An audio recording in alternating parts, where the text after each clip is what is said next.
Hello बच्चों। तो आज ही क्लास में हम डिस्कस करेंगे लॉज ऑफ मोशन और ये बहुत ही अच्छी वीडियो होने वाली है। तो अपनी वीडियो को बिना देर किए शुरू करते हैं। सबसे पहले आते हैं फोर्स की डेफिनेशन पर कि फोर्स होता क्या है। देखो, फोर्स जो है एक ऐसा फिनोमेना है जो हमेशा दो ऑब्जेक्ट के बीच में काम करता है। मान लो हमारे पास एक ऑब्जेक्ट ए है और दूसरा ऑब्जेक्ट बी है। तो मान लो ऑब्जेक्ट ए जो है वो बी पर फोर्स लगा रहा है और लेट अस से एफ फोर्स लगा रहा है। तो फोर्स के लिए हमें दो ऑब्जेक्ट चाहिए, एक तो वो जो फोर्स अप्लाई कर रहा है, दूसरा वो जिस पर फोर्स अप्लाई हो रहा है। तो force is an interaction between to object, दो ऑब्जेक्ट के बीच का एक इंटरेक्शन है। और जब फोर्स किसी ऑब्जेक्ट पर लगता है तो हमें पता है, पहले से हम जानते हैं कि उसकी स्टेट ऑफ मोशन चेंज हो जाती है। तो force is an interaction between two objects which tries to change the state of motion on which it is applied, कि जिस ऑब्जेक्ट पर भी ये काम कर रहा है उसकी स्टेट ऑफ मोशन को चेंज करने की कोशिश करता है या उसकी स्टेट ऑफ मोशन को चेंज कर देता है। यहाँ पर ऑब्जेक्ट ए ने ऑब्जेक्ट बी पर फोर्स लगाया है तो ऑब्जेक्ट बी की स्टेट ऑफ मोशन चेंज हो सकती है बिकॉज ऑफ दिस फोर्स। तो ये हमारा फोर्स है। फोर्स की कंप्लीट डेफिनेशन जो है हमारी फर्स्ट लॉ ऑफ मोशन से मिलती है। और फर्स्ट लॉ ऑफ मोशन में जाने से पहले हम इनर्शिया को समझ लेते हैं, क्योंकि हाँ जो हमारा फर्स्ट लॉ ऑफ मोशन है वो लॉ ऑफ इनर्शिया ही है। तो what is inertia? Anything which has mass resist the change of its state of motion. मतलब इनर्शिया जो है एक मास की एक इनहेरिटेड कैरेक्टरिस्टिक है। कोई भी ऑब्जेक्ट है जिसके अंदर मास होता है, जिसकी उसके अंदर इनर्शिया भी होता है। और इनर्शिया क्या होता है? कोई भी ऑब्जेक्ट है उसको अगर हम फोर्स ना लगाएं तो वो अपनी स्टेट ऑफ मोशन को चेंज नहीं करता है। अगर इस पर फोर्स लगाएंगे तो ये मूव करना शुरू कर सकता है, एक्सेलरेटेड मोशन में आ सकता है। और अगर इस पर हम फोर्स नहीं लगाएंगे तो ये रेस्ट में है तो रेस्ट में ही रहेगा, और अगर मूव कर रहा है तो मूव ही करता रहेगा। तो मतलब इसकी स्टेट ऑफ मोशन को चेंज करने के लिए हमें फोर्स की ज़रूरत है। ये अपनी स्टेट ऑफ मोशन अपने आप चेंज नहीं करता है। तो ये मास का कैरेक्टरिस्टिक है। तो अपनी स्टेट ऑफ मोशन को मेंटेन रखने के कैरेक्टरिस्टिक को ही इनर्शिया कहते हैं। तो यहाँ पर इनर्शिया की डेफिनेशन हमारे पास आती है, anything which has mass resist the change in its state of motion, this characteristic of any object is known as inertia. अब इनर्शिया का मेजरमेंट क्या है? किसी ऑब्जेक्ट के अंदर जितना ज़्यादा इनर्शिया होगा उसके अंदर उतना ही ज़्यादा मास होगा। तो जो मास है is directly proportional to inertia. और यहाँ पर क्योंकि जब ये लॉ न्यूटन ने डिस्कवर किया या बनाया तो ना तो हमारे पास मास को मेज़रमेंट करने के लिए कोई एब्सोल्यूट यूनिट था, ना ही इनर्शिया को मेज़रमेंट करने के लिए एब्सोल्यूट यूनिट था। तो उन्होंने क्या किया, मास को ही इनर्शिया का मेज़रमेंट बना दिया। तो मास इक्वल टू इनर्शिया, किसी भी ऑब्जेक्ट के पास जितना मास होगा उसके पास उतना ही इनर्शिया होगा। तो हमें ये बता दिया गया कि mass is the measurement of inertia. और क्योंकि हमने इस मास का जो मेज़रमेंट हम ले रहे हैं वो इनर्शिया की हेल्प से ले रहे हैं, इसीलिए इस तरह से अगर हम मास फाइंड करते हैं तो उसको हम कह देते हैं इनर्शियल मास। तो यहाँ पर it is known as inertial mass. Inertial mass और ग्रेविटेशनल मास में क्या डिफरेंस है आपको हम अपनी किसी दूसरी वीडियो में डिस्कस करेंगे और बहुत अच्छे से डिस्कस करेंगे। That video would be very very helpful और इंटरेस्टिंग। तो आगे चलते हैं। हमारा फर्स्ट लॉ ऑफ इनर्शिया आ जाता है जो कि है लॉ ऑफ इनर्शिया। इस लॉ के according, in the absence of any external force object does not change it's state of motion, कि अगर ऑब्जेक्ट के ऊपर कोई फोर्स नहीं लगा है तो वो अपनी स्टेट ऑफ मोशन को चेंज नहीं कर सकता है। अगर वो रेस्ट में है तो वो रेस्ट में ही रहेगा, और अगर वो मूव कर रहा है तो स्ट्रेट लाइन में कांस्टेंट स्पीड से मूव करता रहेगा। अब यहाँ पर हमारे पास वर्ड आता है what is state of motion. तो किसी भी ऑब्जेक्ट की स्टेट ऑफ मोशन दो चीज़ों से कंस्टिट्यूट करती है, एक तो उसकी स्पीड से और एक उसकी डायरेक्शन से। यानी कि जो स्पीड वेलोसिटी का जो मैग्नीट्यूड है वो और उसका डायरेक्शन ही हमें उसकी स्टेट ऑफ मोशन के बारे में बताता है। तो अगर हम फोर्स अप्लाई करते हैं तो ऑब्जेक्ट की स्पीड भी चेंज हो सकती है और उसका डायरेक्शन भी चेंज हो सकता है। दोनों ही क्वांटिटी में चेंजेस आ सकते हैं। और अगर स्पीड को डायरेक्शन के साथ हम कहते हैं तो हम उसको कहते हैं वेलोसिटी। तो वेलोसिटी का complete measurement he state of motion हमें बताता है। तो उसकी वेलोसिटी चेंज हो सकती है। अब यहाँ पर ये तो हमें पता चल गया कि स्टेट ऑफ मोशन जो है एक्चुअली वेलोसिटी होती है, उसके अंदर डायरेक्शन भी होता है। अमाउंट ऑफ मोशन क्या होता है ये हम समझेंगे। उससे पहले जो लॉ ऑफ इनर्शिया है उसके थोड़े से एग्जांपल देख लेते हैं और इसको थोड़ा सा अच्छे से समझ लेते हैं और उससे क्या क्या इम्प्लीकेशन है। देखो, मान लो कोई ऑब्जेक्ट है, उस पर हमने फोर्स लगाया तो इसकी स्टेट ऑफ मोशन में चेंज हो गया, इसके अंदर कोई एक्सेलरेशन ए आ गया या इसकी स्टेट ऑफ मोशन चेंज हो गई, यानी कि चेंजिंग स्टेट ऑफ मोशन।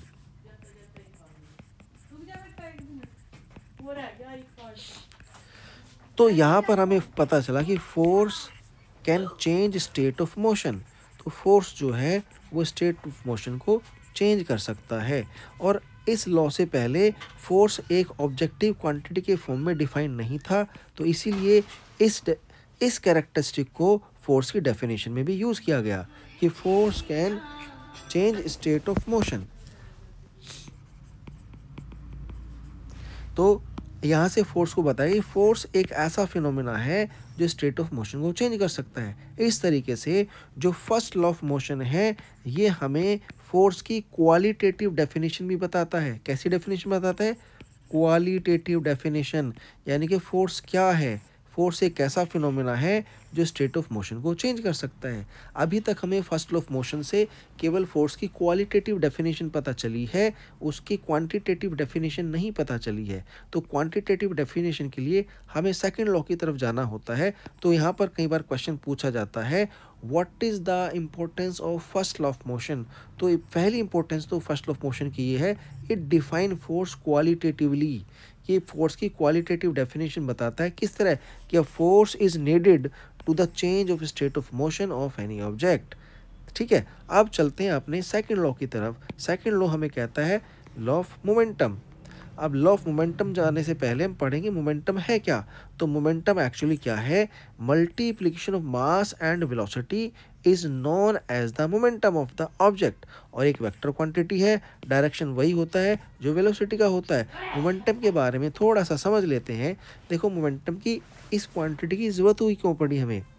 मान लो हमारे पास एक ऑब्जेक्ट है जिसका मास है m और वो v वेलोसिटी, या फिर एक क्वांटिटेटिव एग्जांपल लेते हैं। मान लो हमारे पास एक 1 kg की बॉल है और उसकी वेलोसिटी है 5 मीटर पर सेकंड, और इस बॉल को वो हिट करती है विद द सेम वेलोसिटी, और यहाँ पर हो जाता है बूम, कुछ ना कुछ द्वार को चोट लगती है। अब सेम बॉल को 1 kg की बॉल है, इसको हम प्रोजेक्ट करते हैं 10 मीटर पर सेकंड की स्पीड से और फिर से दीवार पर हिट करते हैं। दीवार को हिट करती है सेकंड टाइम, लेकिन अब यहाँ पर सेम मास है, वेलोसिटी जो है वह हमारी फर्स्ट केस में वेलोसिटी कम है, सेकंड केस में वेलोसिटी ज़्यादा है।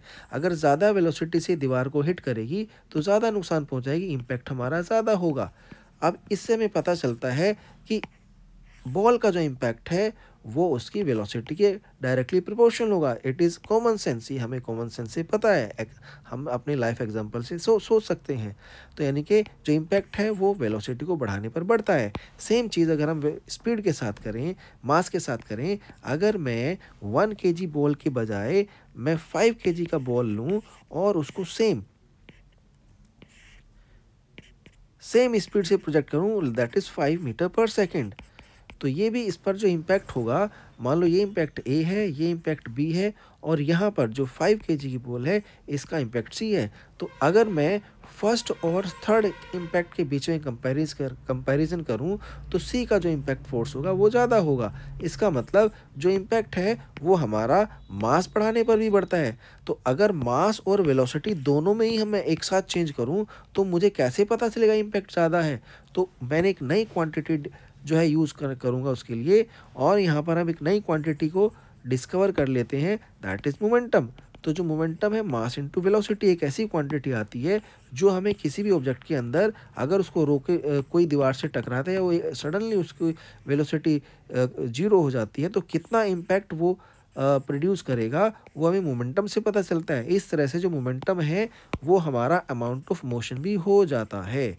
तो अमाउंट ऑफ मोशन के लिए हमने नई क्वांटिटी को डिफाइन किया है जो कि है मोमेंटम।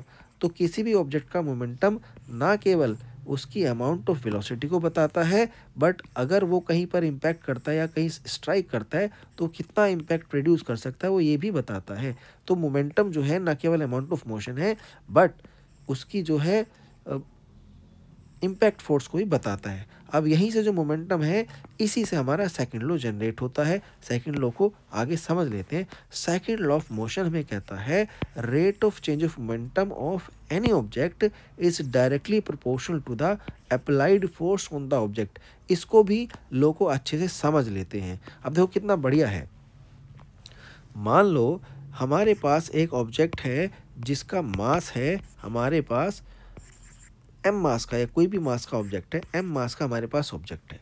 मैंने इस पर लेटर से लगाया 10 न्यूटन का फोर्स। अभी तक मैंने फोर्स का यूनिट आपको नहीं बताया है, बट डिस्कस कर लेते हैं। लेटेस्ट 10 न्यूटन का फोर्स लगाया। अब बिना फोर्स के लगाए तो मोमेंटम चेंज होता नहीं है, तो मोमेंटम चेंज करने के लिए फोर्स लगाना पड़ेगा। अब फोर्स लगाया मैंने तो यहाँ पर मोमेंटम चेंज होगा, मोमेंटम विल चेंज, राइट। अब अगर मैं सेम ऑब्जेक्ट पर, सेम मास के ऑब्जेक्ट पर 10 न्यूटन से ज़्यादा फोर्स, यानी लेटर से 30 न्यूटन का फोर्स लगा दूं तो यहाँ पर भी मोमेंटम चेंज होगा। दोनों ही केस में मोमेंटम चेंज होगा। क्यों चेंज होगा? क्योंकि फोर्स लगा हुआ है। लेकिन मुझे ये बताओ ज़्यादा तेज़ी से मोमेंटम किस में चेंज होगा? ज़्यादा तेज़ी से मोमेंटम चेंज होगा सेकंड केस में। Momentum will change faster. क्यों? क्योंकि हमने फोर्स की क्वांटिटी बढ़ा दी है, उसको जल्दी से वो मोशन में ला देगा। ज़्यादा एक्सेलरेशन में होगा तो मोमेंटम चेंज होने का रेट भी बढ़ जाएगा। तो जैसे जैसे फोर्स बढ़ाते हैं मोमेंटम का चेंज होने का रेट भी बढ़ता जाता है। That is why we have second law of motion, जो कहता है rate of change of momentum of any object is directly proportional to the applied force on the object. अब इसको समझ लेते हैं, ध्यान से देखेंगे भाई। हमारे पास जो मोमेंटम का फॉर्मूला है वो है P = mv। अब अगर मुझे rate of change of momentum find करना है तो मैं इसको डिफरेंशिएट कर दूंगा, P = डिफरेंशिएट कर दूंगा विद रिस्पेक्ट टू टाइम।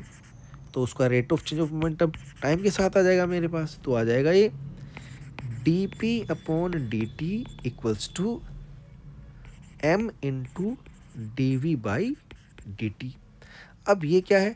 ये है rate of change of momentum. ये क्या है? मास इनटू एक्सेलरेशन। तो और हमें जो सेकंड लॉ हमें कहता है वो कहता है rate of change of momentum is directly proportional to force. तो it is directly proportional to force. तो यहाँ पर मेरे पास वैल्यू आ जाती है F is directly proportional to m × dv/dt। और dv/dt हमारे पास क्या क्वांटिटी है? dv/dt हमारे पास एक्चुअली एक्सेलरेशन है। तो यहाँ पर मुझे मिल जाता है according to second law of motion F is directly proportional to mass into acceleration. अब यहाँ पर हम ये प्रोपोर्शनलिटी का साइन हटाएंगे और इसकी जगह इक्वल टू का साइन लगाएंगे तो एक कांस्टेंट की मल्टीप्लिकेशन करेंगे। तो F = कांस्टेंट ले लेते हैं K और मास इनटू एक्सेलरेशन हमारे पास आ जाता है। ये हमारे पास सेकंड लॉ ऑफ मोशन का एक मैथमेटिकल स्टेटमेंट आ गया। अब यहाँ पर जो K है, अब K की वैल्यू कैसे फाइंड करें? तो जब न्यूटन सर ने ये लॉ डिस्कवर किया उस टाइम तक, जैसे कि मैंने बताया, फर्स्ट लॉ ऑफ मोशन से पहले फोर्स की एक कोई ऑब्जेक्टिव डेफिनेशन भी नहीं थी। फोर्स होता क्या है फिजिक्स में, इसकी कोई ऑब्जेक्टिव डेफिनेशन नहीं थी। तो फर्स्ट लॉ हमें फोर्स की ऑब्जेक्टिव डेफिनेशन बताता है कि फोर्स जो है वो मोमेंटम को चेंज कर सकता है, वो कोई ऐसा जो है फिनोमेना है। अब ये हमें बताता है सेकंड लॉ कि फोर्स होता कितना है। कैसे बताएंगे? ये इन्होंने न्यूटन सर ने क्या किया कि फोर्स का यूनिट तब तक डिफाइन नहीं था। उन्होंने क्या कि भाई 1 kg मास का एक ऑब्जेक्ट लो, उसमें 1 मीटर/सेकंड² का एक्सेलरेशन प्रोड्यूस करो। तो अगर 1 kg मास के ऑब्जेक्ट में 1 kg मीटर/सेकंड एक्सेलरेशन प्रोड्यूस करने के लिए जितना फोर्स चाहिए होगा, मान लो ये 1 kg का ऑब्जेक्ट है, इसमें एक्सेलरेशन प्रोड्यूस कर दिया 1 मीटर/सेकंड² का, तो इसके लिए कुछ ना कुछ तो फोर्स लगा ही होगा ना। तो उन्होंने कहा जितना भी फोर्स लगेगा इसको मैं 1 यूनिट फोर्स मान लूँगा और उस यूनिट को फिर हमने नाम दे दिया न्यूटन। तो इस तरह से न्यूटन सर ने फोर्स का यूनिट ही ऐसे चूज़ किया कि भाई वो K की वैल्यू 1 हो जाए। तो मास की वैल्यू भी 1 हो गई, एक्सेलरेशन की वैल्यू भी 1 होगी, तो k की वैल्यू भी 1 हो गई। तो k की वैल्यू 1 अपने आप नहीं हो जाती है, k की वैल्यू 1 फोर्स के यूनिट की वजह से होती है कि फोर्स का यूनिट ही इस तरह से चूज़ किया गया है कि उस k की वैल्यू 1 हो जाती है। इस तरह से हमारे पास फॉर्मूला बन जाता है F इक्वल्स टू ma, जो कि हमारा सेकेंड लॉ ऑफ मोशन है। यहाँ पर मैं आपको एक चीज़ और बता दूँ, जो फोर्स है, अब अगर k की वैल्यू हमारे पास 1 हो जाती है तो हम फोर्स को ऐसे भी लिख सकते हैं, rate of change of momentum dp/dt equals to force and equals to ma। इस तरह से भी फोर्स को एक जो है डिफरेंशियल इक्वेशन की फॉर्म में लिखा जा सकता है। ये हमारा सेकंड लॉ ऑफ मोशन आ गया है। सेकंड लॉ ऑफ मोशन की इम्प्लीकेशन और भी काफ़ी ज़्यादा हैं और हम उनको आगे डिस्कस करेंगे। जल्दी से हम थर्ड लॉ ऑफ मोशन की तरफ चल देते हैं। थर्ड लॉ ऑफ मोशन हमें कहता है law of action and reaction. तो law of action and reaction हमें क्या कहता है कि every action has an equal and opposite reaction. तो एक्शन, यहाँ पर जो एक्शन वर्ड है वो केवल फोर्स के लिए ही यूज़ किया गया है। आपने अपनी डेली लाइफ में बहुत सारे एग्जांपल ऐसे देखे होंगे और कई बार टीचर भी ऐसे एग्जांपल देते हैं कि भाई एक बच्चे ने किसी दूसरे बच्चे को थप्पड़ मारा तो दूसरा बच्चा क्या करेगा, वो भी उसको एक थप्पड़ मारेगा, तो एक्शन का रिएक्शन हो गया। ये एक्शन का जो रिएक्शन है ये डेली लाइफ में आम बोलचाल की भाषा में इसको कह सकते हैं, but it doesn't have anything related to with physics. Physics में एक्शन रिएक्शन केवल फोर्स के बारे में है कि अगर कहीं पर कोई फोर्स लग रहा है तो उसका कोई रिएक्शन फोर्स भी कहीं ना कहीं पर लग रहा होगा। ये ऐसा है कि जैसे अभी सबसे पहले मैंने आपको फोर्स की डेफिनेशन में समझाया कि फोर्स का फिनोमिना होने के लिए दो ऑब्जेक्ट का होना ज़रूरी है, कि जो एक तो वो जो ऑब्जेक्ट फोर्स लगा रहा है और दूसरा वो जिस पर फोर्स लग रहा है। लेट अस से एफ ए फोर्स जो है, ए ऑब्जेक्ट जो है दूसरे ऑब्जेक्ट बी पर एफ ए फोर्स लगा रहा है, जैसा कि आपको यहाँ स्क्रीन पर दिखाई दे रहा है। तो ये बी हमारा ऑब्जेक्ट हुआ जिस पर फोर्स लग रहा है और ए वो है जो कि फोर्स लगा रहा है। तो law of action and reaction क्या ये कहता है कि अगर एक ऑब्जेक्ट दूसरे ऑब्जेक्ट पर फोर्स लगाता है तो दूसरा ऑब्जेक्ट भी पहले ऑब्जेक्ट पर सेम फोर्स लगाता है लेकिन अपोजिट डायरेक्शन में। तो जो बी ऑब्जेक्ट है वो भी ए जितना ही फोर्स लगाएगा लेकिन उसके अपोजिट डायरेक्शन में। That is why we call it every action has equal and opposite reaction. लेकिन ध्यान रखना, एक्शन और रिएक्शन फोर्सेस जो हैं वो दोनों अलग अलग ऑब्जेक्ट पर काम करते हैं। अगर ए ऑब्जेक्ट बी पर फोर्स लगा रहा है तो वो एक्शन होगा, तो जब बी ऑब्जेक्ट ए पर फोर्स लगाएगा वो रिएक्शन होगा। इसी तरह अगर एफ बी जो बी ऑब्जेक्ट फोर्स लगा रहा है उसको मैं एक्शन मान लूँ तो जो ए वाला फोर्स है वो रिएक्शन फोर्स हो जाएगा। दोनों ही तरह के फोर्सेस आपस में इंटर कन्वर्टिबल हैं। किसी भी फोर्स को हम एक्शन मान सकते हैं और किसी भी फोर्स को रिएक्शन मान सकते हैं, ये हमारे ऊपर डिपेंड करता है। दूसरी बात, दोनों ही फोर्सेस के बीच में कोई टाइम लैग नहीं होता है। ऐसा नहीं है कि पहले एक्शन फोर्स लगेगा फिर रिएक्शन फोर्स लगेगा, दोनों साइमल्टेनियसली काम करते हैं। फॉर एग्जांपल, एक ऐसा एग्जांपल लेते हैं, मान लो दो दोस्त आपस में एक दूसरे के साथ पावर गेम खेल रहे हैं कि कौन दोस्त किस दूसरे को पीछे हटाता है। इस तरीके से एक दूसरे को पीछे की तरफ धकेल रहे हैं, ठीक है।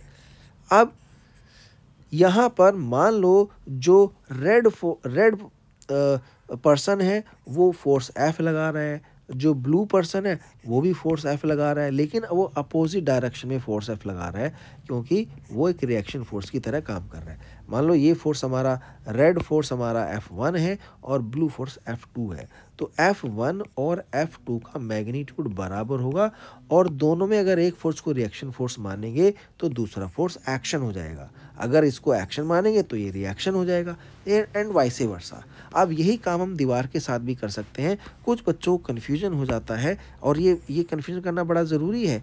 मान लो ये दीवार है, इस दीवार पर एक जो है बच्चा आया, अपने आप को काफ़ी स्ट्रॉन्ग समझता है, उसने दीवार को पुश करने की कोशिश की और इस तरह से उसने दीवार पर फोर्स लगाया F। तो अब यहाँ पर अगर मैं दीवार के बारे में देखूँ, केवल दीवार के बारे में अगर मैं सोचता हूँ तो दीवार को ऐसा दीवार के एक पॉइंट पर फोर्स F लग रहा है और ये फोर्स कौन लगा रहा है, ये फोर्स हमारा ये पर्सन P लगा रहा है, ठीक है। तो ये तो आ गया दीवार पर लगने वाला फोर्स।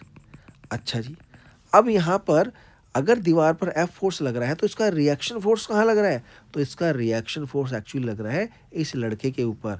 ये जो लड़का है, ये लड़का अगर हम इसके पॉइंट ऑफ व्यू से देखें तो इस लड़के को थोड़ा सा मैं बना देता हूँ, छोटा बनाऊंगा क्योंकि यहाँ स्क्रीन पर जगह कम है, तो इस लड़के को थोड़ा सा मैं छोटा बना देता हूँ। तो इधर बना देते हैं साइड में। ये जो लड़का है, ये जो ऐसे खड़ा है इस पोस्चर में, इस पर एक फोर्स लग रहा है यहाँ पर, वही force, same force opposite direction में लग रहा है। और ये फोर्स कौन लगा रही है? ये फोर्स वॉल लगा रही है, दीवार लगा रही है। और ये फोर्स एफ फोर्स कौन लगा रहा है? ये एफ फोर्स हमारा ये पर्सन पी लगा रहा है, राइट।